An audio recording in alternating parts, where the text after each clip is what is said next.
Hi ಸ್ನೇಹಿತರೆ, ನಮಸ್ತೆ. Knowledge ಗುರು YouTube ಚಾನಲ್ಗೆ ನಿಮ್ಗೆಲ್ರಿಗೂ ಸ್ವಾಗತ. ಸ್ನೇಹಿತರೆ, ನಾವು ಇಂದಿನ ವಿಡಿಯೋಗಳಲ್ಲಿ ದ್ವಿತೀಯ PUC ಭಾರತದ ಇತಿಹಾಸಕ್ಕೆ ಸಂಬಂಧಪಟ್ಟಂತಹ ವಿಡಿಯೋ ಸರಣಿಗಳನ್ನು ಮಾಡಲಾಗಿದ್ದು, ಪಾರ್ಟ್ 1 ಇಂದ ಪಾರ್ಟ್ 10 ವರೆಗೂ ಕಂಪ್ಲೀಟ್ ಎಲ್ಲ ವಿಡಿಯೋಗಳು ಪ್ಲೇ ಲಿಸ್ಟಲ್ಲಿರುತ್ತೆ. ದಯವಿಟ್ಟು ಅವುಗಳನ್ನು ಚೆಕ್ ಮಾಡಿಕೊಂಡು ವಾಚ್ ಮಾಡಿ. ನೆಕ್ಸ್ಟ್ ಈ ಒಂದು ವಿಡಿಯೋವನ್ನು ವಾಚ್ ಮಾಡಿ. ಹಾಗೆ ಯಾರೆಲ್ಲ ನಾಲೆಡ್ಜ್ ಗುರು ಯೂಟ್ಯೂಬ್ ಚಾನಲ್ಗೆ ಸಬ್ಸ್ಕ್ರೈಬ್ ಆಗಿದ್ದೀರಾ ಎಲ್ರಿಗೂ ಕೂಡ ತುಂಬ ಥ್ಯಾಂಕ್ಸ್. ಇದುವರೆಗೂ ಯಾರೆಲ್ಲ ಸಬ್ಸ್ಕ್ರೈಬ್ ಆಗಿಲ್ಲ ದಯವಿಟ್ಟು ಸಬ್ಸ್ಕ್ರೈಬ್ ಆಗಿ ಬೆಲ್ಲೈಕನ್ ಪ್ರೆಸ್ ಮಾಡೋ ಮುಖಾಂತರ ನಾನು ಮಾಡ್ತಕ್ಕಂಥ ಅಪ್ಕಮಿಂಗ್ ವಿಡಿಯೋಗೆ ನೋಟಿಫೈ ಆಗಿರಿ ಅಂತ ಹೇಳ್ತಾ, ಹಾಗೆ ವಿಡಿಯೋ ಎಂಡ್ವರೆಗೂ ವಾಚ್ ಮಾಡಿ. ತುಂಬ ಯೂಸ್ಫುಲ್ ಆಗಿರ್ತಕ್ಕಂಥ ವಿಡಿಯೋ ಆಗಿರುತ್ತೆ ಇದು. ಯಾರೆಲ್ಲ GPSTR, HSTR, ಕ್ರೈಸ್ ಅಲ್ವಾ, ಹಾಗೆ KCET ಮತ್ತು ಇನ್ನಿತರೆ PU ಕಾಲೇಜ್ ಲೆಕ್ಚರರ್ CET ಆಗಿರ್ಬೋದು, ಇನ್ನಿತರೆ ಯಾವುದಾದ್ರೂ ಸ್ಪರ್ಧಾತ್ಮಕ ಪರೀಕ್ಷೆಗೆ ಪ್ರಿಪ್ರೇಷನನ್ನು ಮಾಡ್ತಾ ಇರೋರಿಗೆ ಎಲ್ರಿಗೂ ಕೂಡ ಈ ಒಂದು ಇಂಡಿಯನ್ ಹಿಸ್ಟ್ರಿ ತುಂಬ ಯೂಸ್ಫುಲ್ ಆಗುತ್ತೆ. ಅದರಲ್ಲೂ ವಿಶೇಷವಾಗಿ ದ್ವಿತೀಯ PUC ಭಾರತದ ಇತಿಹಾಸದಲ್ಲಿ CETಗೆ ಯೂಸ್ಫುಲ್ ಆಗಿರ್ತಕ್ಕಂಥ ಅನೇಕ ವಿಚಾರಗಳನ್ನು ಕೊಟ್ಟಿರೋದ್ರಿಂದ ನಾನು ಅದನ್ನು ಡಿಸ್ಕಷನ್ ಮಾಡ್ತಾ ಇದ್ದೀನಿ. ಸೊ ಹಾಗಾಗಿ ಪಾರ್ಟ್ 1 ಇಂದ ಪಾರ್ಟ್ 10 ವರೆಗೂ ಎಲ್ಲ ವೀಡಿಯೋಸು ಪ್ಲೇಲಿಸ್ಟಲ್ಲಿದೆ, ದಯವಿಟ್ಟು ಚೆಕ್ ಮಾಡಿ. ಹಾಗೆ ಅದರ ನೆಕ್ಸ್ಟ್ ಈ ಒಂದು ವಿಡಿಯೋನ ನೋಡಿ ಅಂತ ಹೇಳ್ತೀನಿ. ಇದು ಪಾರ್ಟ್ 11 ವಿಡಿಯೋ ಆಗಿರುತ್ತೆ. ಪಾರ್ಟ್ 10 ವರೆಗೂ ವಿಡಿಯೋಸು ಪ್ಲೇಲಿಸ್ಟಲ್ಲಿರುತ್ತೆ, ಹೋಗಿ ಚೆಕ್ ಮಾಡಿ. ಹಾಗೆ ಡಿಸ್ಕ್ರಿಪ್ಷನ್ ಬಾಕ್ಸಲ್ಲಿ ಟೆಲಿಗ್ರಾಮ್ ಮತ್ತು ವಾಟ್ಸಪ್ ಗ್ರೂಪ್ ಲಿಂಕ್ ಇದೆ.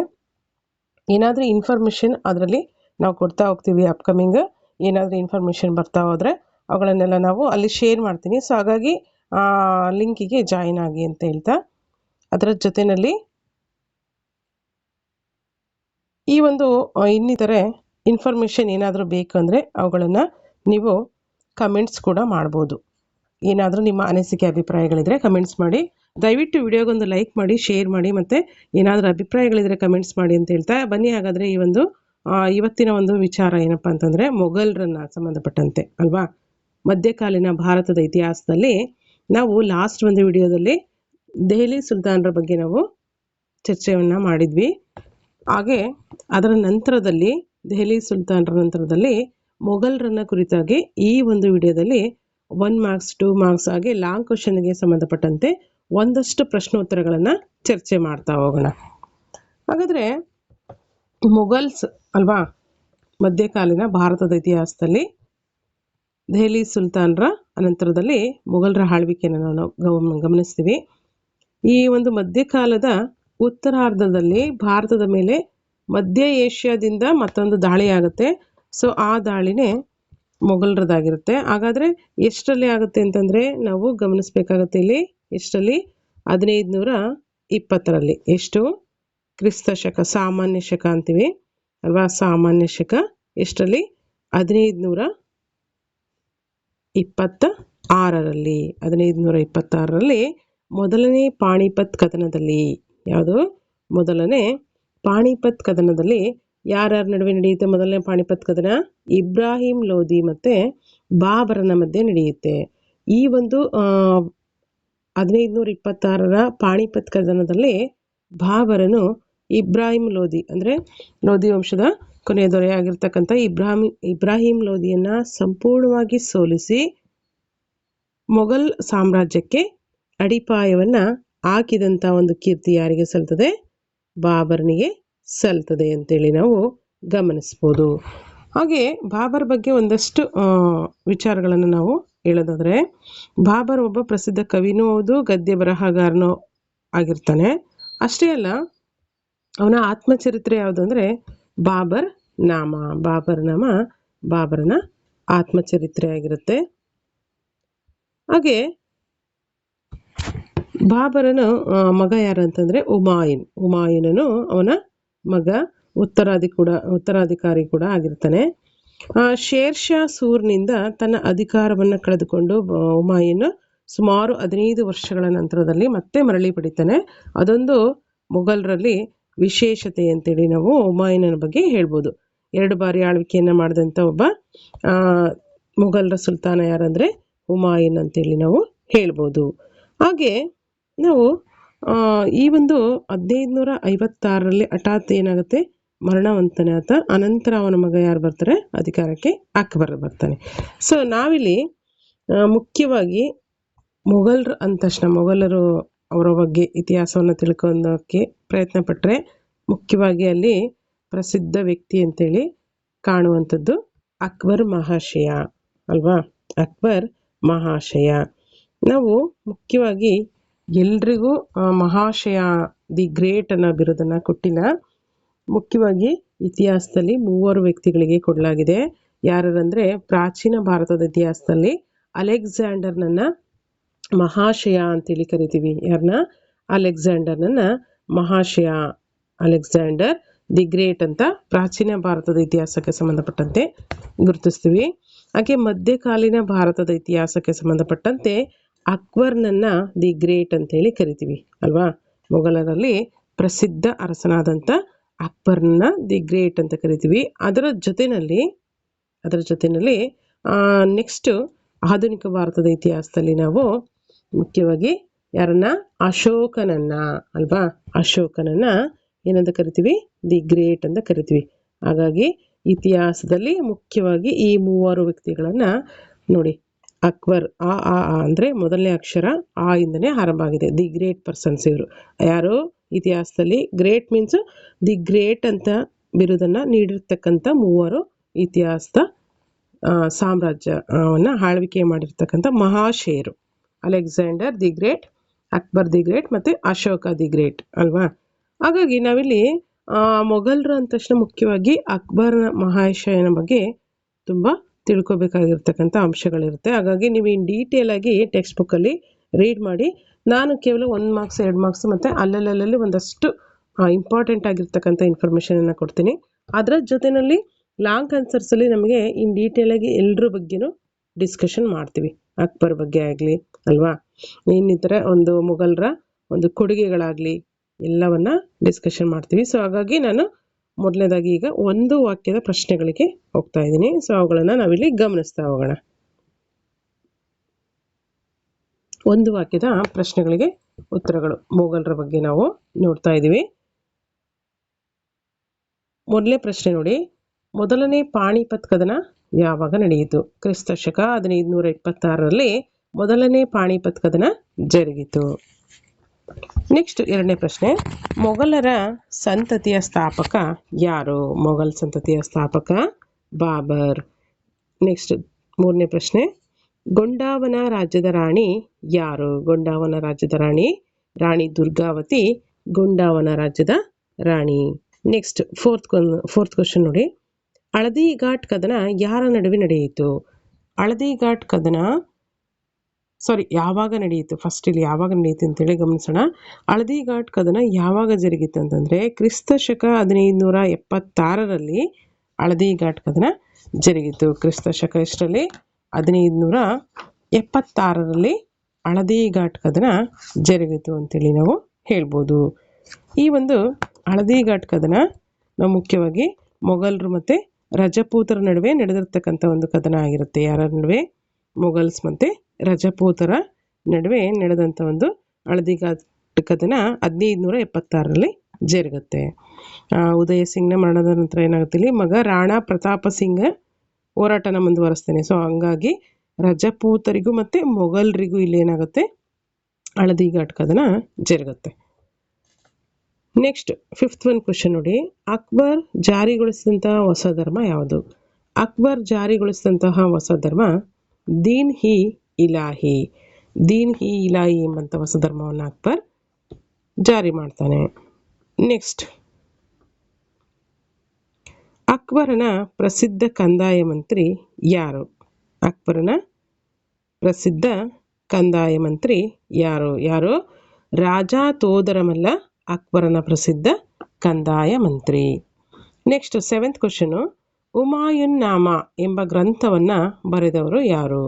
ಹುಮಾಯೂನ್ ನಾಮ ಎಂಬ ಗ್ರಂಥವನ್ನು ಬರೆದವರು ಗುಲ್ಬದನ್ ಬೇಗಂ. ಗುಲ್ಬದನ್ ಬೇಗಂ ಹುಮಾಯೂನ್ ನಾಮವನ್ನು ಬರೆದರು. ನೆಕ್ಸ್ಟ್ 8th one ಕ್ವಶನ್ ನೋಡಿ. ಅಕ್ಬರ್ ನಾಮ ಎಂಬ ಗ್ರಂಥವನ್ನು ಬರೆದವರು ಯಾರು? ಅಕ್ಬರ್ ನಾಮ. ಇವೆಲ್ಲ ತುಂಬ ಪ್ರಮುಖವಾದಂಥ ಕ್ವಶನ್ಸು. ತುಂಬ ಇಂಪಾರ್ಟೆಂಟ್ ಆಗಿರುತ್ತೆ. ಇವೀಗ ಆಲ್ರೆಡಿ ಸಿ ಇ ಟಿಗಳಲ್ಲೆಲ್ಲ ಕೇಳಿರ್ತಕ್ಕಂಥ ಕ್ವಶನ್ಸು. ಅದರಲ್ಲೂ ವಿಶೇಷವಾಗಿ ಈ ಒಂದು ದ್ವಿತೀಯ ಪಿ ಯು ಸಿ ಭಾರತದ ಇತಿಹಾಸಕ್ಕೆ ಸಂಬಂಧಪಟ್ಟಂತೆ ನಾವು ಒಂದು 2ರಿಂದ 3 ಸಲ ನೀಟಾಗಿ ಓದಿದ್ವಿ ಅಂದರೆ ಇದು ನೆಕ್ಸ್ಟ್ ಬರ್ತಕ್ಕಂಥ KCET ಎಕ್ಸಾಮಿಗೂ ಸಹಿತ, ಅಂದರೆ ಯಾರು ಆಪ್ಷನಲ್ ಹಿಸ್ಟ್ರಿನ ನೀವು ಐಚ್ಛಿಕವಾಗಿ ಬರೆಯೋರು ಇದ್ದೀರಾ ಆ ಇತಿಹಾಸಕ್ಕೆ ಸಂಬಂಧಪಟ್ಟಂತೆ ಅವರಿಗೆ ತುಂಬಾ ಯೂಸ್ಫುಲ್ ಆಗುತ್ತೆ. ಸೊ ಹಾಗಾಗಿ ಇವುಗಳನ್ನೆಲ್ಲ ನೀವು ನೀಟಾಗಿ ಒಂದು ಕಡೆ ಪಾಯಿಂಟ್ ಮಾಡಿಕೊಂಡ್ರೆ ತುಂಬ ಬೆಟರ್ ಅನಿಸುತ್ತೆ. ಅಕ್ಬರ್ ನಾಮ ಎಂಬಂಥ ಒಂದು ಗ್ರಂಥವನ್ನು ಬರೆದವರು ಯಾರಂದರೆ ಅಬುಲ್ ಫಜಲ್. ನೆಕ್ಸ್ಟ್ 9th ಒಂದು ಕ್ವಶನು, ಹೈನಿ ಅಕ್ಬರಿ ಎಂಬ ಗ್ರಂಥವನ್ನು ಬರೆದವರು ಯಾರು? ಅಬುಲ್ ಫಜಲ್. ಅಬುಲ್ ಫಜಲ್ನೇ ಅಕ್ಬರ್ ನಾಮ ಮತ್ತು ಹೈನಿ ಅಕ್ಬರಿ ಎಂಬಂಥ 2 ಗ್ರಂಥಗಳನ್ನು ರಚನೆ ಮಾಡಿರ್ತಕ್ಕಂಥವನು. ನೆಕ್ಸ್ಟ್ 10th ಒಂದು, ಅಕ್ಬರನ ಆಸ್ಥಾನದಲ್ಲಿದ್ದಂತಹ ಪ್ರಸಿದ್ಧ ಸಂಗೀತಗಾರ ಯಾರು? ಅಕ್ಬರನ ಆಸ್ಥಾನದಲ್ಲಿದ್ದ ಪ್ರಸಿದ್ಧ ಸಂಗೀತಗಾರ Tansen. Next 11th question, Taj ಮಹಲ್ನ ಪ್ರಧಾನ ಶಿಲ್ಪಿ ಯಾರು? ತಾಜ್ ಮಹಲ್ನ ಪ್ರಧಾನ ಶಿಲ್ಪಿ ಉಸ್ತಾದ್ ಇಸಾ. ಉಸ್ತಾದ್ ಇಸಾ ತಾಜ್ ಮಹಲ್ನ ಪ್ರಧಾನ ಶಿಲ್ಪಿ. ನೆಕ್ಸ್ಟ್ 2 ವಾಕ್ಯ ಅಥವಾ 2 ಪದಗಳಿಗೆ ಉತ್ತರಗಳನ್ನು ನೋಡ್ತಾ ಹೋಗೋಣ. ಈ ಒಂದು ಪ್ರಶ್ನೋತ್ತರಗಳಲ್ಲಿ ಮುಖ್ಯವಾಗಿ 2 ಮಾರ್ಕ್ಸ್ ಆರ್ 2 ಲೈನಲ್ಲಿ ಕ್ವಶನ್ ಬರೆಯುವಂಥದ್ದು 2 ವಾಕ್ಯದಲ್ಲಿ. ಒಂದೇ ಪ್ರಶ್ನೆ ನೋಡಿ, 2ನೇ ಪಾಣಿಪಟ್ ಕದನವು ಯಾರ ನಡುವೆ ನಡೆಯಿತು? ಅಕ್ಬರ್ ಮತ್ತು ಮೂವಿನ ನಡುವೆ 2ನೇ ಪಾಣಿಪಟ್ ಕದನವು ನಡೆಯಿತು. ನೆಕ್ಸ್ಟ್ ಸೆಕೆಂಡ್ ಒಂದು ಕ್ವಶನು, ಅಕ್ಬರನು ಎಲ್ಲಿ ಮತ್ತು ಯಾವಾಗ ಜನಿಸಿದನು? ಅಕ್ಬರನು ಅಮರಕೋಟೆಯಲ್ಲಿ ಕ್ರಿಸ್ತ ಶಕ 1542ರಲ್ಲಿ ಜನಿಸಿದನು. ಇನ್ ಡೀಟೇಲ್ ಆಗಿ ಲಾಂಗ್ ಆನ್ಸರ್ಸಲ್ಲಿ ನಾವು ನೋಡ್ತಾ ಹೋಗೋಣ. ಇಲ್ಲಿ 1 ವರ್ಡ್ 2 ವರ್ಡ್ ಆನ್ಸರ್ಸ್ ಅಷ್ಟೇ ನಾವು ಗಮನಿಸಬೇಕಾಗುತ್ತೆ. ನೆಕ್ಸ್ಟ್ 3ನೇ ಪ್ರಶ್ನೆ, ಅಕ್ಬರ್ನ ಕಾಲದ ಯಾರಾದರೂ ಇಬ್ಬರು ಪ್ರಸಿದ್ಧ ಇತಿಹಾಸಕಾರರನ್ನು ಹೆಸರಿಸಿ. ಯಾರು? ಅಬುಲ್ ಫಜಲ್ ಮತ್ತು ಬದೌನಿ. ಅಬುಲ್ ಫಜಲ್ ಮತ್ತು ಬದೌನಿ ಅಕ್ಬರನ ಕಾಲದ ಪ್ರಸಿದ್ಧ ಇತಿಹಾಸಕಾರರು. ನೆಕ್ಸ್ಟ್ 4th ಒಂದು ಕ್ವಶನು, ಅಕ್ಬರನ ರಾಜಧಾನಿಗಳು ಯಾವುವು? ಆಗ್ರಾ ಮತ್ತು ಫತೇಪುರ್ ಸಿಕ್ರಿ. ಆಗ್ರಾ ಮತ್ತು ಫತೇಪುರ್ ಸಿಕ್ರಿ ಅಕ್ಬರನ ಪ್ರಮುಖ ರಾಜಧಾನಿಗಳು. ನೆಕ್ಸ್ಟ್ 5th ಒಂದು ಕ್ವಶನು, ರಾಜ ತೋದರಮಲ್ಲನು ವರ್ಗೀಕರಿಸಿದ ಯಾವುದಾದರೂ 2 ಬಗೆಯ ಭೂಮಿಗಳನ್ನು ಕುರಿತು ತಿಳಿಸಿ. ಭೂಮಿಯ ವಿಧಗಳನ್ನು ಕುರಿತು ತಿಳಿಸಿ. ಯಾವ್ಯಾವುದು? ರಾಜ ತೋದರಮಲ್ಲನು ವರ್ಗೀಕರಿಸಿದಂತಹ ಯಾವುದಾದ್ರೂ 2 ಬಗೆಯ ಭೂಮಿಯ ವಿಧಗಳನ್ನು ತಿಳಿಸಿ. ಯಾವ್ಯಾವುದಿದೆ? 1 ಪೊಲಾಜ್, 2 ಪರೌತಿ. ಪೊಲಾಜ್ ಮತ್ತು ಪರೌತಿ, ಚೆಚರ್, ಜಂಜರ್ ಕೂಡ ಇದೆ. ಅದರಲ್ಲಿ ನೀವು ಮುಖ್ಯವಾಗಿ 2 ಕೇಳಿದರೆ ಅವುಗಳನ್ನು ಬರಿಬೇಕಾಗುತ್ತೆ. ಪೊಲಾಜ್ ಅಂದರೆ ಸತತವಾಗಿ ಉಳುಮೆ ಮಾಡ್ತಾ ಇರ್ತಕ್ಕಂಥ ಭೂಮಿ. ಪರೌತಿ ಅಂದರೆ 1 ಅಥವಾ 2 ವರ್ಷಗಳವರೆಗೆ ಮಾತ್ರ ಈ ಒಂದು ಭೂಮಿಯನ್ನು ಬೀಳುಬಿಟ್ಟಂಥ ಭೂಮಿ ಪರೌತಿ ಅಂದರೆ. ಚೆಚರ್ ಅಂದರೆ 3 ರಿಂದ 4 ವರ್ಷಗಳ ಕಾಲ ಉಳುಮೆ ಮಾಡದೇ ಇರತಕ್ಕಂಥ ಭೂಮಿ. ಹಾಗೆ ಬಂಜರ್ ಅಂದರೆ 5 ವರ್ಷಗಳಿಂದ ಹೆಚ್ಚು ಕಾಲ, 5 ವರ್ಷಗಳಿಗಿಂತ ಹೆಚ್ಚು ಕಾಲ ಉಳುಮೆನೇ ಮಾಡದೇ ಇರತಕ್ಕಂಥ ಭೂಮಿ ಬಂಜರ್ ಅಂತ ಕರಿತೀವಿ. ಒಟ್ಟಾರೆ 4 ರೀತಿ ಭೂಮಿಯನ್ನು ಅಳತೆ ಮಾಡಿ ಅವುಗಳ ಫಲವತ್ತತೆಯ ಆಧಾರದ ಮೇಲೆ ವಿಂಗಡಣೆ ಮಾಡಲಾಗಿತ್ತು. ಸೊ ಅವುಗಳಲ್ಲಿ ನಾವು ಮುಖ್ಯವಾಗಿ ಗಮನಿಸಬೇಕಾಗುತ್ತೆ. ನೆಕ್ಸ್ಟ್ ಅಬುಲ್ ಫಜಲ್ನ 2 ಕೃತಿಗಳನ್ನು ತಿಳಿಸಿ. ಐನಿ ಅಕ್ಬರಿ, ಈಗಾಗಲೇ ಹೇಳಿದಂಗೆ ಐನಿ ಅಕ್ಬರಿ ಮತ್ತು ಅಕ್ಬರ್ನಾಮ ಅಬುಲ್ ಫಜಲ್ನ 2 ಪ್ರಮುಖ ಕೃತಿಗಳಾಗಿದೆ. ನೆಕ್ಸ್ಟ್ 7th ಒಂದು ಕ್ವಶನು, ತಾಜ್ ಮಹಲ್ ಕಟ್ಟಿಸಿದವರು ಯಾರು ಮತ್ತು ಅದು ಎಲ್ಲಿದೆ? ತುಂಬ ಈಸಿಯೆಸ್ಟ್ ಕ್ವಶನ್. ಇವೆಲ್ಲ ಅಷ್ಟೊಂದೇನು ಕೇಳಲ್ಲ, ಸುಮ್ಮನೆ ಹಾಗೆ ಹೇಳ್ತಾ ಹೋಗ್ತಿದ್ದೀನಿ ಅಷ್ಟೇ. ತಾಜ್ ಮಹಲನ್ನು ಶಹಜಾನ್ ನಿರ್ಮಾಣ ಮಾಡ್ದ. ಅದು ಎಲ್ಲಿದೆ ಅಂದರೆ ಆಗ್ರಾದಲ್ಲಿದೆ. ನೆಕ್ಸ್ಟ್ 8th ಒಂದು ಕ್ವಶನು, ಮೊಘಲರ ಕಾಲದ ಯಾರಾದರೂ ಇಬ್ಬರು ಪ್ರಸಿದ್ಧ ಸಂಗೀತಗಾರರನ್ನು ಹೆಸರಿಸಿ. ತಾನ್ಸೇನ್ ಮತ್ತು ಸೂರ್ದಾಸ್. ತಾನ್ಸೇನ್ ಮತ್ತು ಸೂರ್ದಾಸ್ ಮೊಘಲರ ಕಾಲದ ಪ್ರಸಿದ್ಧ ಸಂಗೀತಗಾರರು. ನೆಕ್ಸ್ಟ್ 9th ಒಂದು ಕ್ವಶನ್ ನೋಡಿ, ದೆಹಲಿಯಲ್ಲಿನ ಯಾವುದಾದರೂ 2 ಪ್ರಸಿದ್ಧ ಸ್ಮಾರಕಗಳನ್ನು ತಿಳಿಸಿ. ಯಾವುದು? ಕೆಂಪು ಕೋಟೆ ಮತ್ತು ಜುಮ್ಮಾ ಮಸೀದಿ ದೆಹಲಿಯಲ್ಲಿನ ಪ್ರಸಿದ್ಧ ಸ್ಮಾರಕಗಳಾಗಿದೆ. ಸೊ ಸ್ನೇಹಿತರೆ, ಇದಿಷ್ಟು 1 ವಾಕ್ಯ ಮತ್ತು 2 ವಾಕ್ಯದ ಪ್ರಶ್ನೋತ್ತರಗಳಾಯಿತು. ನೆಕ್ಸ್ಟ್ ನಾವು ಲಾಂಗ್ ಆನ್ಸರ್ಸಲ್ಲಿ ಈ ಒಂದು ಡೀಟೇಲ್ಡ್ ಆಗಿರ್ತಕ್ಕಂಥ ವಿಚಾರಗಳನ್ನು ನಾವು ನೋಡ್ತಾ ಹೋಗೋಣ. ಅಂದರೆ ಸಿ ಇ ಟಿಗೆ ಎಷ್ಟು ಬೇಕೋ ಅಷ್ಟು, ಅಂದರೆ ಇನ್ ಡೀಟೇಲ್ ಅಲ್ಲ, ಸಿ ಇ ಟಿಗೆ ಎಷ್ಟು ಬೇಕೋ ಅಷ್ಟನ್ನು ಮಾತ್ರ ಇಲ್ಲಿರ್ತಕ್ಕಂಥ ವಿಚಾರಗಳನ್ನು ಹಂಚ್ಕೊಳ್ಳೋ ಅಂಥದ್ದು. ನೀವು ಯಾರಾದರೂ ಪಿ ಸಿ ಎಕ್ಸಾಮ್ಗಾಗಲಿ ಅಲ್ವಾ, ಪಿ ಎಸ್ ಐಗಾಗಲಿ ಅಥವಾ ಕೆ ಸೆಟ್, ನೆಟ್ಟು, ಹಾಗೆ ಪಿ ಯು ಕಾಲೇಜ್ ಲೆಕ್ಚರರ್ ಎಕ್ಸಾಮ್ಗೆ, ಅದ್ರ ಜೊತೆಯಲ್ಲಿ ಜಿ ಪಿ ಎಸ್ ಟಿ ಆರು, ಎಚ್ ಎಸ್ ಟಿ ಆರು ಅಲ್ವಾ, ಕ್ರೈಸ್ಗೆ, ಈ ರೀತಿ ಬೇರೆ ಬೇರೆ ಸಿ ಇ ಟಿ ಎಕ್ಸಾಮ್ಗಳಿಗೆ ಪ್ರಿಪ್ರೇಷನನ್ನು ಮಾಡ್ತಾ ಇದ್ದರೆ ಈ ಒಂದು ವಿಡಿಯೋ ಸರಣಿಗಳು ನಿಮಗೆ ತುಂಬಾ ಯೂಸ್ಫುಲ್ ಆಗುತ್ತೆ. ದಯವಿಟ್ಟು ವಿಡಿಯೋ ಎಂಡ್ವರೆಗೂ ವಾಚ್ ಮಾಡಿ. ನೀವೇನಾದರೂ ಥಿಯರಿ ಓದಿದ್ರಿ ಅಂದರೆ ಅದನ್ನು ಇನ್ನೊಂದು ಸಲ 1.5 ಅಥವಾ 2x ಸ್ಪೀಡಲ್ಲಿ ಇಟ್ಕೊಂಡು ಇದನ್ನು ನೀವು ಕೇಳ್ತಾ ಹೋಗ್ರಿ ಅಥವಾ ನೋಡ್ತಾ ಹೋಗ್ರಿ, ನಿಮಗೆ ಇನ್ನೊಂದಷ್ಟು ರೀಕಾಲ್ ಆದಂಗೆ ಆಗುತ್ತೆ. ಸೊ ಹಾಗಾಗಿ ಇದು ಮಲ್ಟಿಪಲ್ ಚಾಯ್ಸ್ ಕ್ವಶನ್ಸಿಗೂ ಯೂಸ್ಫುಲ್ ಆಗುತ್ತೆ. ಹಾಗೆ G P S T R exam ಬರ್ತಕ್ಕಂಥ ಆಸ್ಪಿರೆಂಟ್ಸ್ಗೂ ಕೂಡ ಯೂಸ್ ಆಗುತ್ತೆ. ಇವುಗಳನ್ನು ನೀವು ಯಾವ ರೀತಿ ನಿಮ್ಮಲ್ಲಿ ಎಕ್ಸಾಮ್ಗೆ ಪ್ರಿಪ್ರೇಷನ್ನ ಮಾಡ್ತಾ ಇದ್ದೀರಾ ಆ ಒಂದು ಬೇಸ್ ಮೇಲೆ ನೀವು ಪಾಯಿಂಟ್ಸನ್ನು ಮಾಡಿಕೊಂಡ್ರೆ ತುಂಬ ಯೂಸ್ಫುಲ್ ಆಗುತ್ತೆ. ಹಾಗೆ ಇನ್ನೊಂದು ಮುಖ್ಯವಾದಂಥ ವಿಚಾರ ಏನಪ್ಪ ಅಂತಂದರೆ, ಇದೀಗ ಬಂದಿರತಕ್ಕಂಥ ಒಂದು ಹೊಸ ವಿಚಾರ ಎಚ್ ಎಸ್ ಟಿ ಆರ್ ಅಲ್ವಾ, ಪ್ರೌಢಶಾಲಾ ಶಿಕ್ಷಕರ ನೇಮಕಾತಿಗೆ ಸಂಬಂಧಪಟ್ಟಂತೆ ಪ್ರಶ್ನೆ ಪತ್ರಿಕೆ ವಿಧದಲ್ಲಿ, ಅಂದರೆ ಪ್ರಶ್ನೆ ಪತ್ರಿಕೆಯಲ್ಲಿ ಹಿಂದೆ ಏನಿತ್ತು ಅದಕ್ಕಿಂತ ಒಂದಷ್ಟು ಬದಲಾವಣೆಗಳಾಗುವಂಥ ಸಾಧ್ಯತೆಗಳಿದೆ. ಯಾರೆಲ್ಲ ಜಿ ಪಿ ಎಸ್ ಟಿ ಆರ್ಗೆ ಅಂತೇಳಿ ಡಿಸ್ಕ್ರಿಪ್ಟಿವ್ ಮಾದರಿಯಲ್ಲಿ ಪ್ರಿಪ್ರೇಷನ್ ಮಾಡ್ತಾ ಇದ್ದೀರಾ ಅವರು ನಿಮ್ಮ ಒಂದು ಪ್ರಿಪ್ರೇಷನ್ ಇದೇ ರೀತಿ ಕಂಟಿನ್ಯೂ ಮಾಡಿರಿ. ಏಕೆಂದರೆ ಮುಂದೆ ಬರ್ತಕ್ಕಂಥ ಎಚ್ ಎಸ್ ಟಿ ಆರ್ ಎಕ್ಸಾಮ್ನಲ್ಲೂ ಕೂಡ ಮೇ ಬಿ ಅದು ಕನ್ಫರ್ಮೇಷನ್ ಇಲ್ಲ, ಡಿಸ್ಕ್ರಿಪ್ಟಿವ್ ಕೊಟ್ಟರೂ ಕೊಡ್ಬೋದು. ಅದನ್ನು ಯಾವುದೇ ರೀತಿಯಾದಂಥ ಕ್ಲಾರಿಟಿ ಕೊಟ್ಟಿಲ್ಲ. ಯಾಕೆ ಹೇಳ್ತಿದ್ದೀನಿ ಅಂದರೆ, ಶಿಕ್ಷಣ ವ್ಯವಸ್ಥೆಯಲ್ಲಿ ಎಷ್ಟೊಂದೆಲ್ಲ ಬದಲಾವಣೆಗಳಾಗ್ತಿದೆ, ಎಲ್ರಿಗೂ ಗೊತ್ತಿದೆ ಅದು. ಸೊ ಹಾಗಾಗಿ ಈ ಒಂದು ಬದಲಾವಣೆಗಳನ್ನು ನಾವು ಬದಲಾಯಿಸೋದಕ್ಕೆ ಸಾಧ್ಯವಿಲ್ಲ. ನಾವೇನು ಮಾಡ್ಬೋದು ಅಂತಂದರೆ, ನಾವು ಕೇವಲ ಆ ಬದಲಾವಣೆಗಳಿಗೆ ಅಡ್ಜಸ್ಟ್ ಆಗಬೇಕಾಗತ್ತೆ, ಆ ಬದಲಾವಣೆಗಳಿಗೆ ನಾವು ಹೊಂದ್ಕೊಳ್ತಾ ಹೋಗ್ಬೇಕಾಗತ್ತೆ. ಸೊ ಹಾಗಾಗಿ ನಾನು ಹೇಳಿದ್ದು, ಈ ಏನೇನೆಲ್ಲ ಬದಲಾವಣೆಗಳಾಗುತ್ತೆ ಅಲ್ವಾ, ಫೈನಲ್ ಸೆಂಡರ್ ಬಂದಮೇಲೆ ನಮಗೆ ಕಂಪ್ಲೀಟ್ ವಿಚಾರ ತಿಳಿಯುತ್ತೆ. ಸೊ ಹಾಗಾಗಿ ನೀವು ಗೆಟ್ ರೆಡಿ ಇರಿ ಅಷ್ಟೇ, ಇನ್ನೇನಲ್ಲ. ಸೊ ಇಲ್ಲಿ ನೋಡೋಣ, ನೆಕ್ಸ್ಟು ಒಂದು ಲಾಂಗ್ ಆನ್ಸರ್ಸ್ ಇದೆ ಮೊಘಲರನ್ನ ಕುರಿತಾಗಿ. ಮೊಘಲರಲ್ಲಿ ಪ್ರಸಿದ್ಧ ಸಾಮ್ರಾಟನಾದಂಥ ಅಲ್ವಾ, ದಿ ಗ್ರೇಟ್ ಅಂತಲೇ ಕರೆಯುವಂತಹ ಅಕ್ಬರ್ನ ಬಗ್ಗೆ ನಾವು ಗಮನಿಸ್ತಾ ಹೋಗೋಣ. ಅಕ್ಬರ್ನ ಒಂದು ಧಾರ್ಮಿಕ ನೀತಿ ಮತ್ತು ಅಕ್ಬರನ ರಜಪೂತ ನೀತಿಯನ್ನು ಕುರಿತಾಗಿ ನಾವು ಈ ಒಂದು ಲಾಂಗ್ ಆನ್ಸರ್ಸಲ್ಲಿ ಗಮನಿಸ್ತಾ ಹೋಗೋಣ. ಏನೇನು ವಿಚಾರಧಾರೆಗಳಿದೆ ಅಂತಂದರೆ, ಮೊದಲನೇದಾಗಿ ನೋಡೋಣ ಅಕ್ಬರನ ರಜಪೂತ ನೀತಿ. ಅಕ್ಬರ್ ಮೂಲತಃ ಏನು ಅಂದರೆ ರಜಪೂತರು, ಅಂದರೆ ಇಲ್ಲಿ ಮೂಲತಃ ರಜಪೂತರು ಹಿಂದೂಗಳಾಗಿದ್ದರು. ಸೊ ಇಲ್ಲಿ ಇಸ್ಲಾಂ ಧರ್ಮೀಯರಾದ ಮೊಘಲ್ ಸಾಮ್ರಾಜ್ಯದ ಶತ್ರುಗಳ ಕೂಡ ಆಗಿದ್ರು ಅವರು. ಇಲ್ಲಿ ಏನಾಗುತ್ತೆ, ಯಾವ ರೀತಿ ರಜಪೂತ ನೀತಿಯನ್ನು ಅಕ್ಬರ್ ಅನುಸರಿಸ್ತಾನೆ ಅಂತಂದರೆ, ರಜಪೂತರ ಧೈರ್ಯ, ಕೆಚ್ಚೆದೆ, ರಾಜನಿಷ್ಠೆಗಳು ಮೊಘಲ್ ಸಾಮ್ರಾಜ್ಯವನ್ನು ಬಲಪಡಿಸಲು ತುಂಬ ನೆಸೆಸಿಟಿ ಇದೆ ಅಂತೇಳಿ ತಿಳ್ಕೊಂಡಂತಹ ಅಕ್ಬರ್ ಏನು ಮಾಡ್ತಾನೆ ಅಂದರೆ, ಅವರ ಒಂದು ಸಪೋರ್ಟಿವ್ನೆಸ್ ಬೇಕು ಅಂತ, ಅವರ ಒಂದು ಬೆಂಬಲ ಬೇಕು ಅಂತೇಳಿ ಅವರ ಬೆಂಬಲವನ್ನು ಗಳಿಸೋದಕ್ಕೆ, ಅವರ ಸ್ನೇಹ ಸಂಬಂಧವನ್ನು ಬೆಳೆಸಲು ಸಹಕಾರ ನೀತಿ ಮತ್ತು ವೈವಾಹಿಕ ಸಂಬಂಧಗಳನ್ನು ಏರ್ಪಡಿಸೋದಕ್ಕೆ ಆರಂಭ ಮಾಡ್ತಾನೆ. ಸೊ ಯಾರನ್ನ ಈ ಒಂದು ರಜಪೂತರನ್ನ ಮನ್ಸಬ್ದಾರರನ್ನಾಗಿ ನೇಮಿಸಿಕೊಳ್ಳುವ ಕ್ರಮವನ್ನು ಆತ ಈ ಒಂದು ಮೂಲಕ ಅನುಸರಿಸ್ತಾನೆ ಅಲ್ವಾ. ಹೀಗೆ ಹೆಂಗಿದ್ರು ಅಂತಂದರೆ, ಮೂಲತಃ ಇವರು ಹಿಂದೂಗಳೇ, ಆದರೆ ಇಸ್ಲಾಂ ಧರ್ಮೀಯರಿಗೆ ಮೊಘಲ್ ಸಾಮ್ರಾಜ್ಯದ ಶತ್ರುಗಳಾಗಿ ಕಾಡ್ತಾ ಇರ್ತಾರೆ. ಸೊ ಹಾಗಾಗಿ ಅವರನ್ನು ಮಣಿಸಿಕೊಳ್ಳುವ ಸಲುವಾಗಿ, ಅವರನ್ನು ಒಲಿಸಿಕೊಳ್ಳುವ ಸಲುವಾಗಿ ರಜಪೂತರನ್ನು ಅಕ್ಬರ್ ಏನು ಮಾಡ್ತಾನೆ, ಅವರ ಸ್ನೇಹ ಸಂಬಂಧ ಮತ್ತು ಸಹಕಾರ ಹಾಗೆ ವೈವಾಹಿಕ ಸಂಬಂಧಗಳನ್ನು ಏರ್ಪಡಿಸ್ಕೊಂಡು ಅವರನ್ನು ಒಲಿಸಿಕೊಳ್ಳುವ ಪ್ರಯತ್ನವನ್ನು ಮಾಡ್ತಾನೆ. ಸೊ ಹಾಗಾಗಿ ಇಲ್ಲಿ ನಾವು ಗಮನಿಸಬೇಕಾಗುತ್ತೆ. ಅದರ ಜೊತೆಯಲ್ಲಿ ನಾವು ಇಲ್ಲಿ ಗಮನಿಸಿ, ಮನ್ಸಬ್ದಾರರನ್ನಾಗಿ ಅವರನ್ನು ನೇಮಕ ಮಾಡ್ಕೊಳ್ತಾನೆ ಅಲ್ವಾ.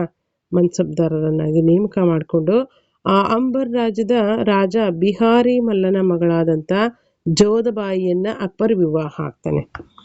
ಇದೊಂದು ವೈವಾಹಿಕ ಸಂಬಂಧಗಳನ್ನು ಏರ್ಪಡಿಸುವ ಮುಖಾಂತರ ಅಕ್ಬರ್ ಏನು ಮಾಡ್ತಾನೆ, ರಜಪೂತ್ರನ ಹೋಲಿಸ್ಕೊಳ್ತಾನೆ. ಅಂಬರ್ನ ರಾಜ ಬಿಹಾರಿ ಮಲ್ಲನ ಮಗಳಾದಂಥ ಜೋಧಬಾಯಿಯನ್ನು ಯಾರು ವಿವಾಹ ಆಗ್ತಾರೆ, ಅಕ್ಬರ್ ವಿವಾಹ ಆಗ್ತಾನೆ. ಹಾಗೆ ಅನಂತರದಲ್ಲಿ ನಾವು ನೋಡೋದಾದ್ರೆ ರಣತಂಬೂರ್, ಕಾಲಿಂಜರ್, ಜೋಧ್ಪುರ್, ಬಿಕನೇರ್ ರಾಜ್ಯಗಳ ಅಕ್ಬರ್ನ ಸಾರ್ವಭೌಮತ್ವವನ್ನು ಅವುಗಳೇ ಒಪ್ಕೊಳ್ತವೆ ಸ್ವತಃ. ಯಾವ್ಯಾವುದು? ರಣತಂಬೂರ್, ಕಾಲಿಂಜರ್, ಜೋಧ್ಪುರ್ ಮತ್ತು ಬಿಕನೇರ್ ರಾಜ್ಯಗಳು ಅಕ್ಬರನ ಸಾರ್ವಭೌಮತ್ವವನ್ನು ಆ ರಾಜ್ಯಗಳೇ ಒಪ್ಪಿಕೊಂಡವು. ನೆಕ್ಸ್ಟ್, ರಜಪೂತ ಅರಸರು ಆಂತರಿಕ ಸ್ವಾಯತ್ತತೆಯನ್ನು ಉಳಿಸ್ಕೊಳ್ಳಲು ಏನು ಮಾಡ್ತಾರೆ? ಅನುಮತಿಯನ್ನು ನೀಡ್ತಾರೆ.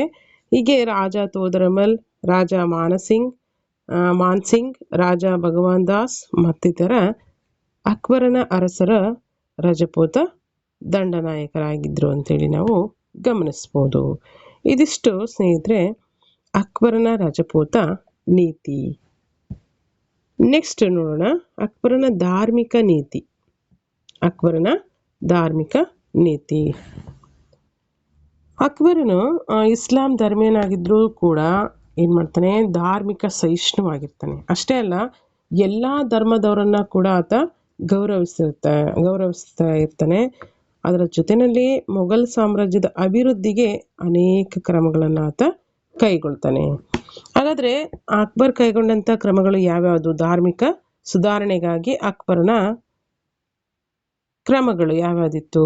ಮೊದಲನೇದಾಗಿ ಹಿಂದೂ ಯಾತ್ರಿಕರು ಕೊಡಬೇಕಾಗಿದ್ದ ಯಾತ್ರಾ ತೆರಿಗೆಯನ್ನು ಮೊದಲನೇದಾಗಿ ರದ್ದುಪಡಿಸ್ತಾನೆ. ಎರಡನೇದಾಗಿ ನೋಡಿ, ಹಿಂದೂಗಳ ಮೇಲೆ ವಿಧಿಸುತ್ತಿದ್ದಂತಹ ಜಿಜಿಯಾ ತಲೆಗಂದಾಯವನ್ನು ರದ್ದುಪಡಿಸ್ತಾನೆ. ಜಿಜಿಯಾ ಅಂದರೆ ಮುಸ್ಲಿಮೇತರರ ಮೇಲೆ ಏರುತ್ತಿದ್ದಂತಹ ಒಂದು ತಲೆಗಂದಾಯ. ಸೊ ಇದನ್ನು ಏನು ಮಾಡ್ತಾನೆ? ಅಕ್ಬರ್ ಸಂಪೂರ್ಣವಾಗಿ ರದ್ದುಗೊಳಿಸಿದ. ಯಾವುದನ್ನ? ಜಿಜಿಯಾ ತಲೆಗಂದಾಯವನ್ನು. ಮೂರನೇದಾಗಿ ನೋಡಿ, ಯಾವುದೇ ಅಡೆತಡೆಗಳಿಲ್ಲದೆ ಜನರನ್ನು ಆರಾಧನಾ ಸ್ಥಳಗಳನ್ನು ನಿರ್ಮಾಣ ಮಾಡ್ಕೊಳ್ಳೋದಕ್ಕೆ ಅವಕಾಶ ಮಾಡಿಕೊಡ್ತಾನೆ. ಅಂದರೆ ಅವರವರ ಆರಾಧನಾ ಸ್ಥಳಗಳನ್ನು, ದೇವಾಲಯಗಳನ್ನು ಆಗಿರ್ಬೋದು ಅಲ್ವಾ, ಈ ರೀತಿ ಆರಾಧನಾ ಸ್ಥಳಗಳನ್ನು ನಿರ್ಮಿಸಿಕೊಳ್ಳೋದಕ್ಕೆ ಅವಕಾಶ ಮಾಡಿಕೊಳ್ತಾನೆ. ಸೊ ಇದರಿಂದ ನಮಗೆ ಏನು ತಿಳಿದು ಬರುತ್ತೆ ಅಂದರೆ ಅಕ್ಬರ್ ಒಬ್ಬ ಧಾರ್ಮಿಕ ಸಹಿಷ್ಣುವಾಗಿದ್ದ ಅನ್ನೋದನ್ನು ಈ ಅಂಶಗಳಿಂದ ನಾವು ಗಮನಿಸ್ಬೋದು. ನೆಕ್ಸ್ಟ್ ನೋಡಿ, ಹಿಂದೂಗಳನ್ನು ಹಲವಾರು ಉನ್ನತ ಹುದ್ದೆಗಳಿಗೂ ಕೂಡ ನೇಮಕವನ್ನು ಮಾಡಿಕೊಳ್ತಾ ಇದ್ದ. ಹಿಂದೂಗಳನ್ನು ಅನೇಕ ಉನ್ನತ ಹುದ್ದೆಗಳಿಗೂ ಕೂಡ ಆತ ನೇಮಕ ಮಾಡಿದ್ದನ್ನು ಕೂಡ ನಾವಿಲ್ಲಿ ಗಮನಿಸ್ತೀವಿ. ಅದರ ಜೊತೆಯಲ್ಲಿ ಅಕ್ಬರ್ ಸ್ವತಃ ಹಿಂದೂಗಳ ಹಬ್ಬಗಳನ್ನು ಕೂಡ ಇಲ್ಲಿ ಆಚರಣೆ ಮಾಡ್ತಾ ಇದ್ದ ಅಂತೇಳಿ ನಾವು ಗಮನಿಸ್ಬೋದು. ನೆಕ್ಸ್ಟು ಬಾಲ್ಯ ವಿವಾಹ, ಸತಿ ಸಹಗಮನ ಪದ್ಧತಿಯನ್ನು ಕೂಡ ಈತ ನಿಷೇಧ ಮಾಡ್ತಾನೆ. ಯಾರು? ಅಕ್ಬರ್ ನಿಷೇಧ ಮಾಡ್ತಾನೆ. ಹಾಗೆ ವಿಧವಾ ವಿವಾಹಕ್ಕೆ ಪ್ರೋತ್ಸಾಹವನ್ನು ನೀಡಿದನು. ವಿಧವಾ ವಿವಾಹಕ್ಕೆ ಪ್ರೋತ್ಸಾಹವನ್ನು ನೀಡಿದನು. ಹಾಗೆ ತನ್ನ ಆಸ್ಥಾನದಲ್ಲಿ ಇಬಾದತ್ ಖಾನ ಎಂಬಂತಹ ಒಂದು ಪ್ರಾರ್ಥನಾ ಮಂದಿರವನ್ನು ಕೂಡ ನಿರ್ಮಾಣ ಮಾಡ್ತಾನೆ. ಇದರಲ್ಲಿ ಎಲ್ಲ ಧರ್ಮೀಯರನ್ನ ಕೂಡ ಭಾಗವಹಿಸುವಂತೆ ಅವಕಾಶವನ್ನು ಕೊಡ್ತಾನೆ.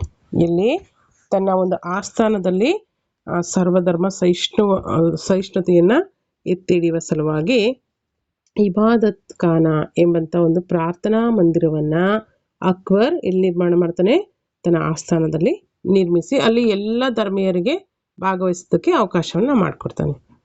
ಸೊ ನೆಕ್ಸ್ಟು ಅಕ್ಬರನ ಒಂದು ಧಾರ್ಮಿಕ ನೀತಿಯಲ್ಲಿ ಅಕ್ಬರನು ದೀನ್ ಇ ಇಲಾಹಿ ಎಂಬಂಥ ಹೊಸ ಧರ್ಮವನ್ನು ಜಾರಿಗೆ ತಂದು, ಇದೊಂದು ಎಂಥ ಧರ್ಮ ಆಗಿರುತ್ತೆ ಅಂದರೆ ಸಾರ್ವತ್ರಿಕ ಧರ್ಮ ಆಗಿರುತ್ತೆ. ಈ ಒಂದು ಧರ್ಮವು ಸರ್ವರಿಗೂ ಶಾಂತಿ ಎಂಬ ಒಂದು ತತ್ವವನ್ನು ಆಧರಿಸಿರುತ್ತೆ.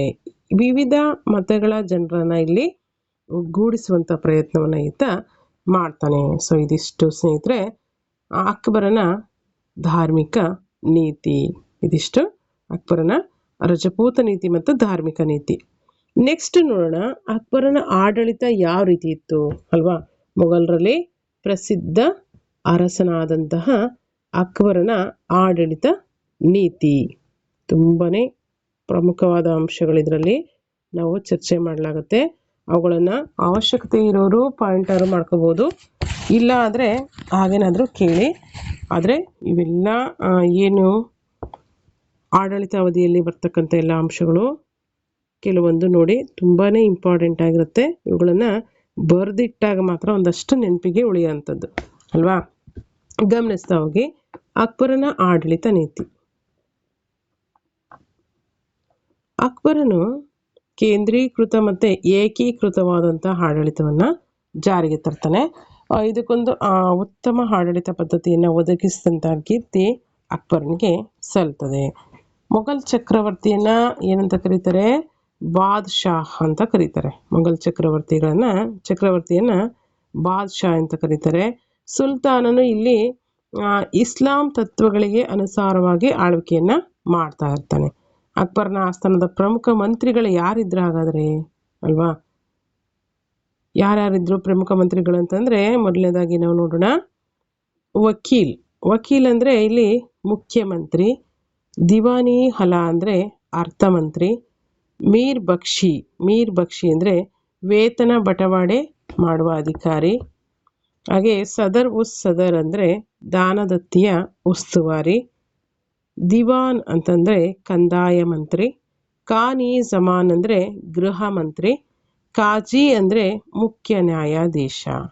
ಸೊ ಇದಿಷ್ಟು ಅಕ್ಬರನ ಆಸ್ಥಾನದಲ್ಲಿದ್ದಂತಹ ಪ್ರಮುಖ ಮಂತ್ರಿಗಳು. ನೆಕ್ಸ್ಟು, ಆಡಳಿತದ ಅನುಕೂಲಕ್ಕಾಗಿ ಅಕ್ಬರನು ತನ್ನ ಸಾಮ್ರಾಜ್ಯವನ್ನ 16 ಪ್ರಾಂತ್ಯಗಳಾಗಿ ಏನು ಮಾಡಿದ್ದ? ವಿಂಗಡಣೆ ಮಾಡಲಾಗಿತ್ತು. ಅವುಗಳನ್ನ ಏನಂತ ಕರಿತಾ ಇದ್ರು? ಸುಬಾಗಳು ಅಂತೇಳಿ ಕರಿತಾ ಇದ್ರು. ಅಕ್ಬರನ ಸಾಮ್ರಾಜ್ಯ 16 ಪ್ರಾಂತ್ಯಗಳನ್ನು ಒಳಗೊಂಡಿದ್ದು ಅವುಗಳನ್ನ ಸುಬಾಗಳು ಅಂತೇಳಿ ಕರಿತಾ ಇದ್ರು.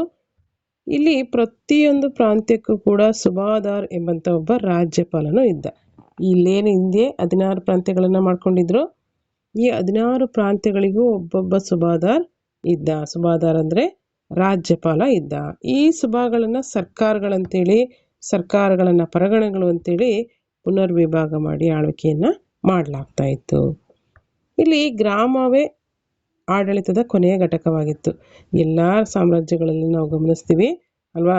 ನಾವು ಎಲ್ಲ ಸಾಮ್ರಾಜ್ಯಗಳಲ್ಲೂ ನಾವು ಗಮನಿಸ್ತಕ್ಕಂಥದ್ದು ಕಡೆಯ ಕೊನೆಯ ಘಟಕನೇ ಗ್ರಾಮ ಆಗಿರುತ್ತೆ. ಸೊ ಇಲ್ಲೂ ಕೂಡ ಗ್ರಾಮವೇ ಆಡಳಿತದ ಕೊನೆಯ ಘಟಕವಾಗಿದ್ದು, ಗ್ರಾಮ ಪಂಚಾಯಿತಿಗಳು ಗ್ರಾಮಾಡಳಿತವನ್ನ ನಡೆಸ್ತಾ ಇದ್ವು. ಹಾಗೆ ಅಕ್ಬರನ ಒಂದು ಸೈನಿಕ ಹಾಗೂ ನಾಗರಿಕ ಆಡಳಿತದಲ್ಲಿ ಮನ್ಸಬ್ದಾರಿ ಎಂಬಂತ ಹೊಸ ಪದ್ಧತಿಯನ್ನ ಜಾರಿಗೊಳಿಸಿದನು. ಯಾರು? ಅಕ್ಬರನು ತನ್ನ ಒಂದು ಸೈನಿಕ ಮತ್ತು ನಾಗರಿಕ ಆಡಳಿತದಲ್ಲಿ ಮನ್ಸಬ್ದಾರಿ ಎಂಬಂತ ಹೊಸ ಪದ್ಧತಿಯನ್ನ ಜಾರಿಗೊಳಿಸಿದನು. ಮನ್ಸಬ್ ಅಂತ ಅಂದ್ರೆ ಏನಪ್ಪಾ ಅಂದ್ರೆ ಶ್ರೇಣಿ ಅಥವಾ ಸ್ಥಾನ ಎಂದರ್ಥ. ಮನ್ಸಬ್ ಅಂದ್ರೆ ಶ್ರೇಣಿ ಅಥವಾ ಸ್ಥಾನ ಎಂದರ್ಥ. ಇವುಗಳೆಲ್ಲ ತುಂಬಾ ಇಂಪಾರ್ಟೆಂಟು. ಹಾಗಾಗಿನೇ ನಾವು ರೌಂಡ್ ಮಾರ್ಕ್ ಮಾಡ್ತಾ ಇರೋದು. ಅವುಗಳನ್ನೆಲ್ಲ ನೀವು ನೀಟಾಗಿ ನೋಡ್ಕೊಳ್ರಿ.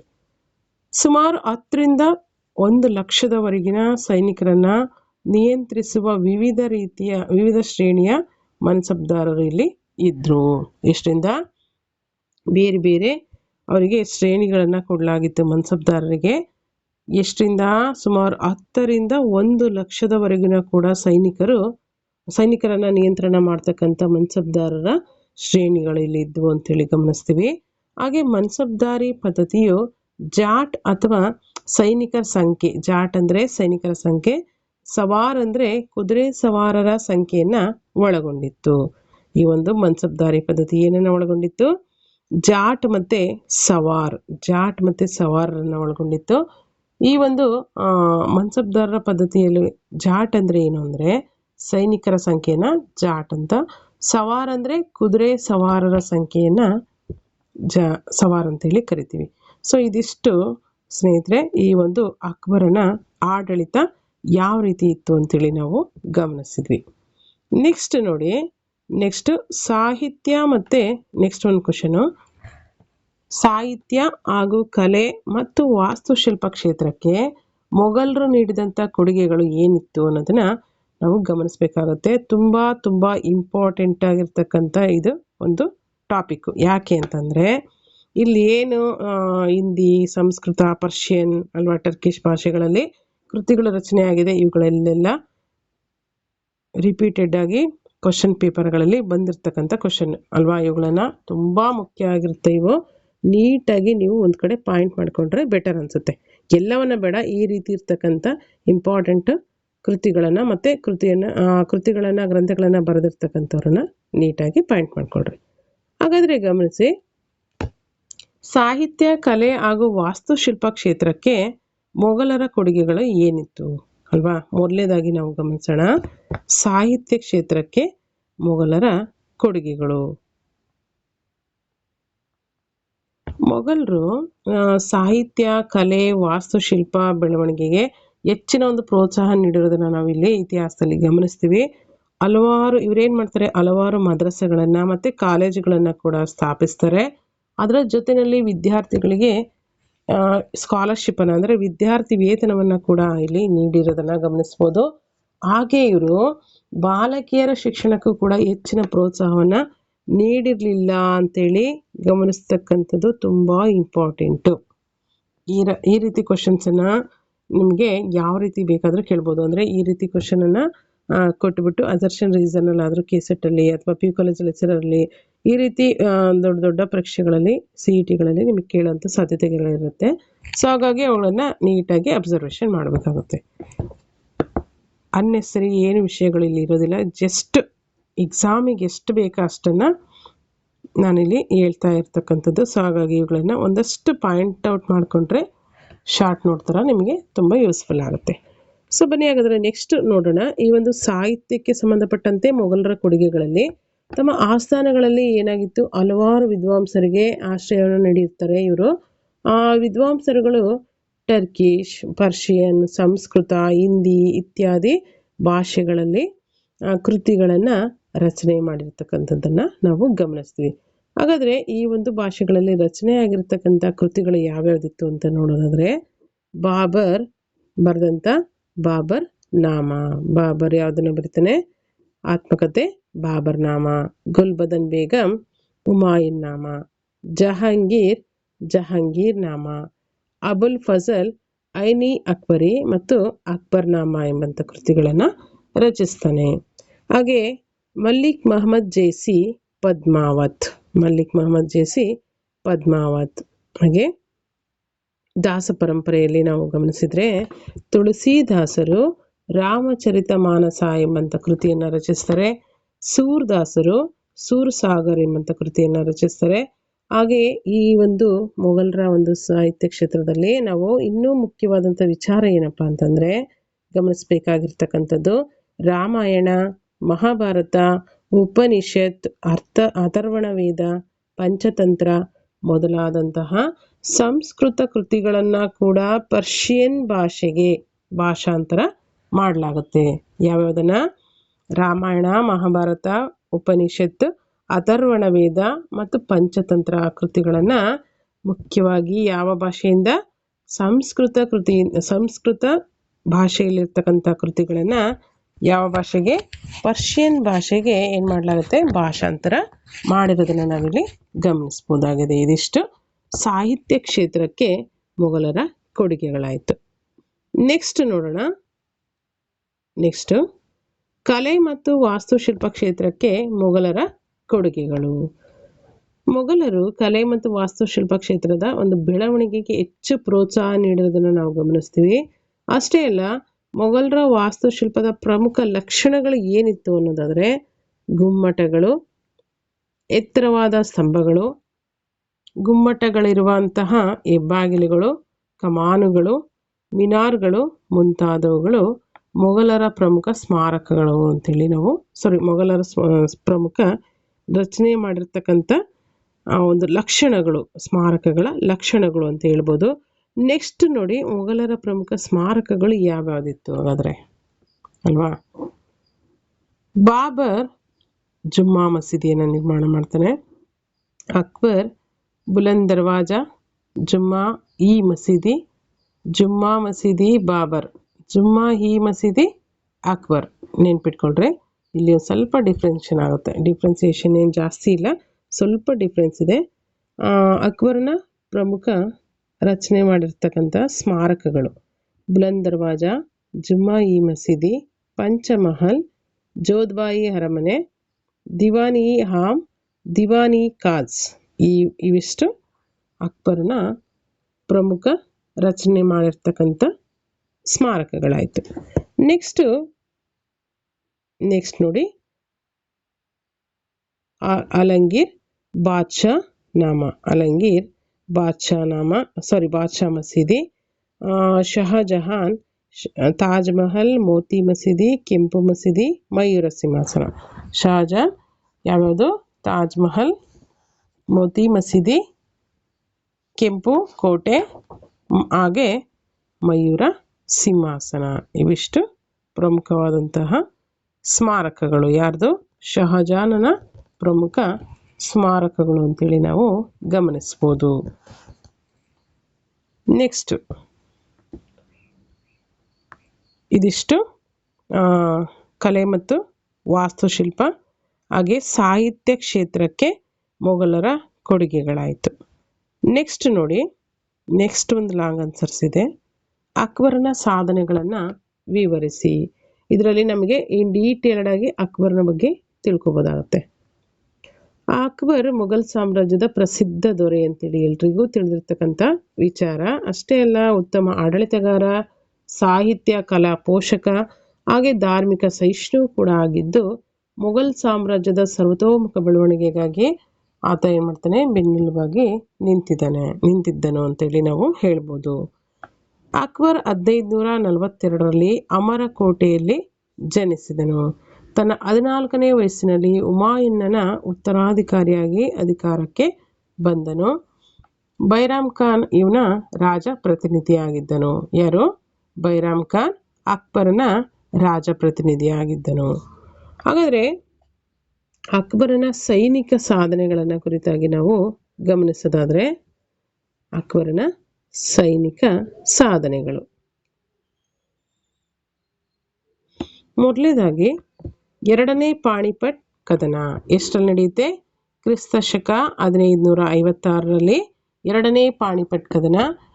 ಇಲ್ಲಿ ಅಕ್ಬರ್ ತನ್ನ ರಾಜ ಪ್ರತಿನಿಧಿಯಾಗಿರ್ತಕ್ಕಂತಹ ಬೈರಾಮ್ ಖಾನನ ಸಹಾಯದಿಂದ ಬಂಗಾಳದ ಮಹಮ್ಮದ್ ಆದಿಲ್ ಶಾನ ಪ್ರಧಾನಮಂತ್ರಿ ಏಮುವನ್ನ ಎರಡನೇ ಪಾಣಿಪಟ್ ಕದನದಲ್ಲಿ ಸೋಲಿಸಿ ಕೊಲೆಗೈದು ದೆಹಲಿ ಮತ್ತು ಆಗ್ರಾಗಳನ್ನು ಮರುವಶಪಡಿಸ್ಕೊಳ್ತಾನೆ. ಅಂದರೆ ಅಕ್ಬರನ ರಾಜಪ್ರತಿನಿಧಿ ಯಾರೋ? ಬೈರಾಮ್ ಖಾನ್. ಇವನ ಒಂದು ಸಹಾಯದಿಂದ ಬಂಗಾಳದ ಮೊಹಮ್ಮದ್ ಆದಿಲ್ ಶಾನ ಮಂತ್ರಿ ಆಗಿರ್ತಕ್ಕಂತಹ ಯಾರೋ ಏಮುವನ್ನ ಎರಡನೇ ಪಾಣಿಪಟ್ ಕದನದಲ್ಲಿ ಸೋಲಿಸಿ ಕೊಲೆಗೈದು ದೆಹಲಿ ಮತ್ತು ಆಗ್ರಾಗಳನ್ನು ವಶಪಡಿಸ್ಕೊಳ್ತಾರೆ. ಇದು ಅಕ್ಬರ್ನ ಸೈನಿಕ ಸಾಧನೆಗಳಲ್ಲಿ ಮೊದಲನೇ ಒಂದು ಅಂಶ. ಎರಡನೇದಾಗಿ ನೋಡೋಣ, ಗೊಂಡ್ವಾನದ ದಿಗ್ವಿಜಯ. ಇಲ್ಲಿ ಅಕ್ಬರನು ಗೊಂಡ್ವಾನ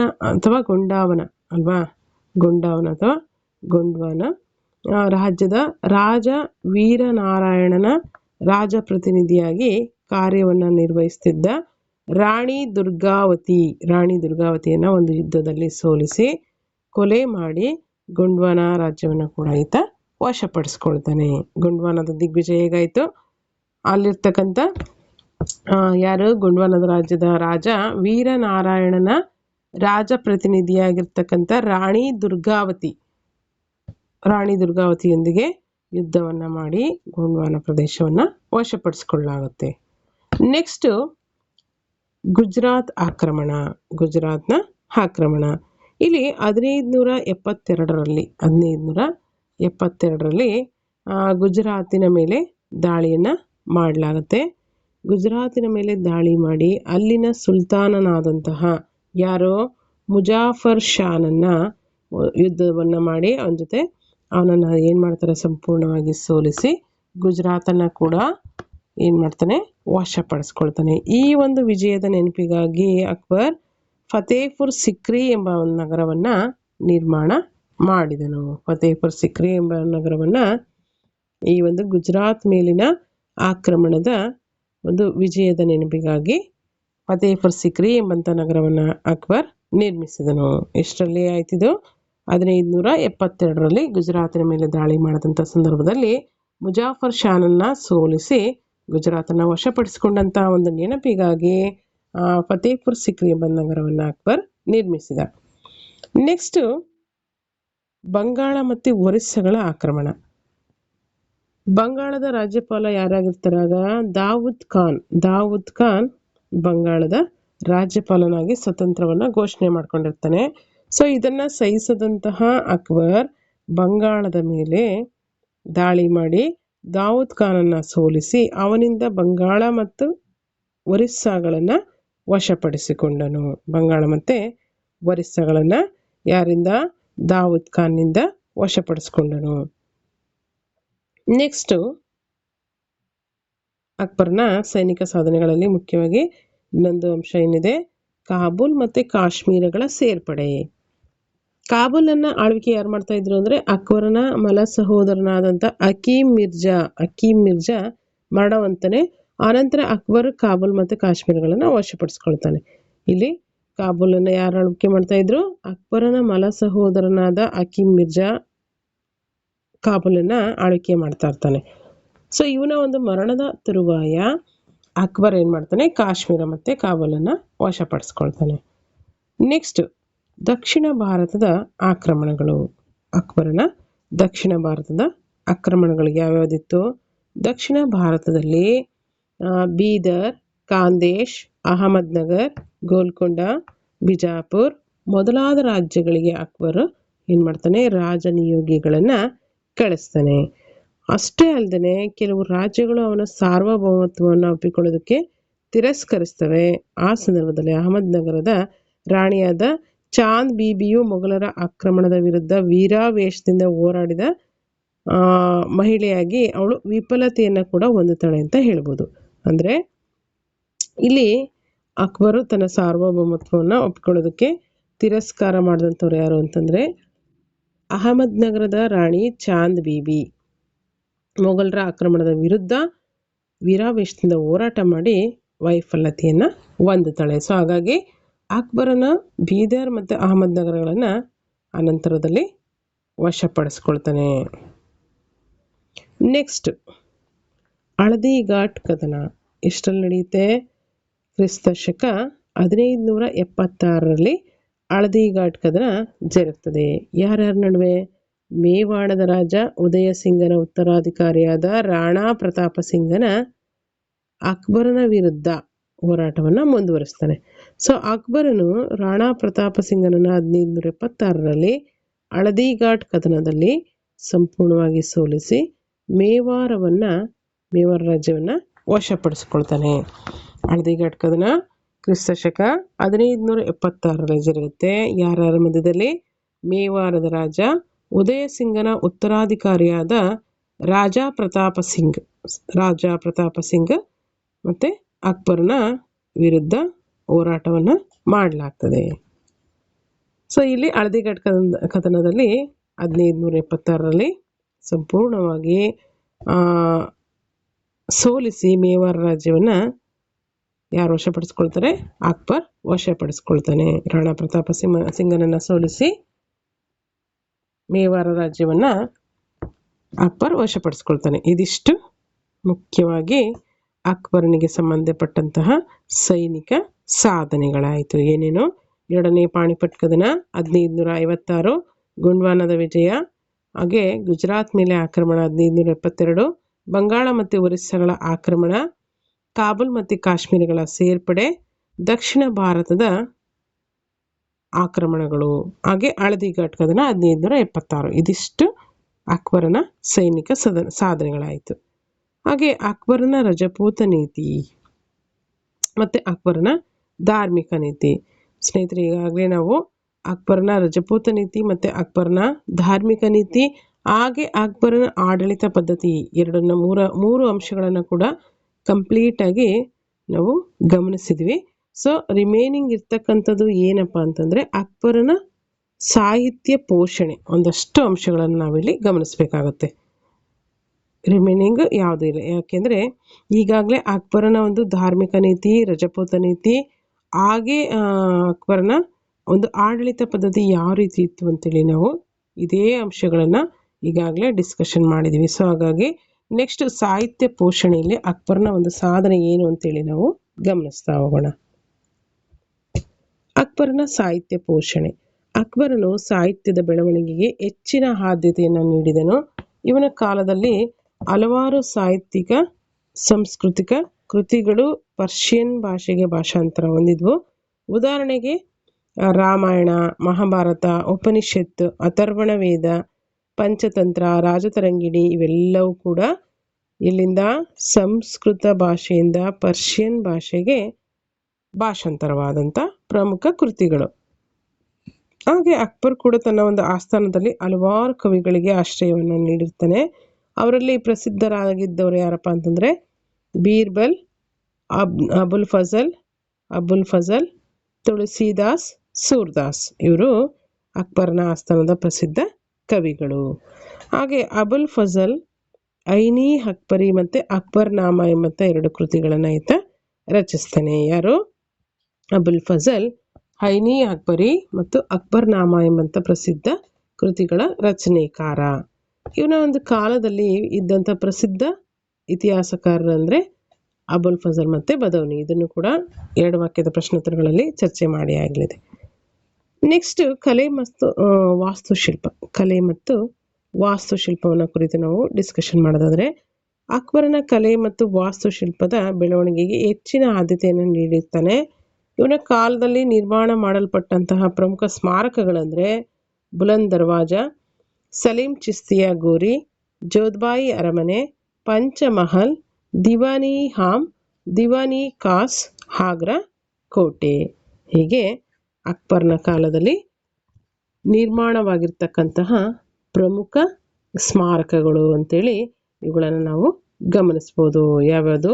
ಬುಲಂದ್ ದರ್ವಾಜ, ಸಲೀಂ ಚಿಸ್ತಿಯ ಗೋರಿ, ಜೋಧ್ಬಾಯಿ ಅರಮನೆ, ಪಂಚಮಹಲ್, ದಿವಾನಿ ಹಾಮ್, ದಿವಾನಿ ಕಾಸ್, ಆಗ್ರಾ ಕೋಟೆ. ಇವಿಷ್ಟು ಅಕ್ಬರನ ಕಾಲದ ಪ್ರಮುಖ ಸ್ಮಾರಕಗಳು. ಇದಿಷ್ಟು ಅಕ್ಬರನಿಗೆ ಸಂಬಂಧಪಟ್ಟಂತೆ ಅವನ ಆಡಳಿತ, ಅವನ ಧಾರ್ಮಿಕ ನೀತಿ, ಅವನ ರಜಪೂತ ನೀತಿ, ಅವನ ಒಂದು ಸಾಹಿತ್ಯ ಪೋಷಣೆ, ಕಲೆ ಮತ್ತು ವಾಸ್ತುಶಿಲ್ಪ ಕ್ಷೇತ್ರಕ್ಕೆ ಅವನ ಕೊಡುಗೆಗಳು. ಒಟ್ಟಾರೆಯಾಗಿ ಮೊಘಲರನ್ನ ಕುರಿತಾಗಿ ಪ್ರಮುಖ ಅಂಶಗಳನ್ನು ನಾವು ಇಲ್ಲಿವರೆಗೂ ಡಿಸ್ಕಷನ್ ಮಾಡಿದ್ದಾಯಿತು. ನೆಕ್ಸ್ಟ್ ಒಂದು ವಿಡಿಯೋದಲ್ಲಿ ಪಾರ್ಟ್ 11 ವಿಡಿಯೋದಲ್ಲಿ ಮರಾಠರನ್ನ ಕುರಿತಾಗಿ ನಾವು ಒಂದಷ್ಟು ಅಂಶಗಳನ್ನು ಡಿಸ್ಕಷನ್ ಮಾಡೋಣ.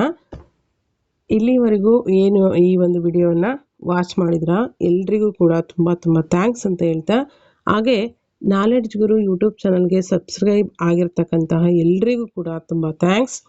ಇಲ್ಲಿವರೆಗೂ ಯಾರು ಸಬ್ಸ್ಕ್ರೈಬ್ ಆಗದೆ ನೋಡ್ತಾ ಇದ್ದೀರಾ ದಯವಿಟ್ಟು ಸಬ್ಸ್ಕ್ರೈಬ್ ಆಗಿ ಬೆಲ್ಲೈಕನ್ ಪ್ರೆಸ್ ಮಾಡಿ. ಹಾಗೆ ವಿಡಿಯೋಗೊಂದು ಲೈಕ್ ಕೊಡಿ, ಶೇರ್ ಮಾಡಿ ಮತ್ತು ಕಮೆಂಟ್ಸ್ ಮಾಡಿ. ಏನಾದರೂ ನಿಮಗೆ ಅನಿಸಿಕೆ ಅಭಿಪ್ರಾಯಗಳಿದ್ರೆ, ಬೇರೆ ಇನ್ನೇನಾದರೂ ಹೇಳ್ಬೇಕಾಗಿದ್ರೆ ಅಥವಾ ಬೇರೆ ಏನು ತಿದ್ದುಕೊಳ್ಬೇಕಾಗಿದೆ, ಏನು ವಿಷಯಗಳನ್ನು ಸೇರಿಸಬೇಕಾಗಿದೆ, ಇನ್ನಿತರ ಏನಾದರೂ ಡೌಟ್ಸ್ಗಳಿದ್ರೆ ಅವುಗಳನ್ನು ಕಮೆಂಟ್ಸ್ ಮುಖಾಂತರ ತಿಳಿಸಿ. ಮತ್ತು ಇನ್ನೊಂದಷ್ಟು ಇನ್ಫಾರ್ಮೇಷನ್ಗಾಗಿ ಡಿಸ್ಕ್ರಿಪ್ಷನ್ ಬಾಕ್ಸಲ್ಲಿ ಲಿಂಕ್ ಇದೆ, ವಾಟ್ಸಪ್ ಮತ್ತು ಟೆಲಿಗ್ರಾಮ್ ಲಿಂಕ್ ಇದೆ. ನೀವು ಯಾವುದಾದ್ರೂ ಒಂದಕ್ಕೆ ಜಾಯಿನ್ ಆಗ್ಬೋದು.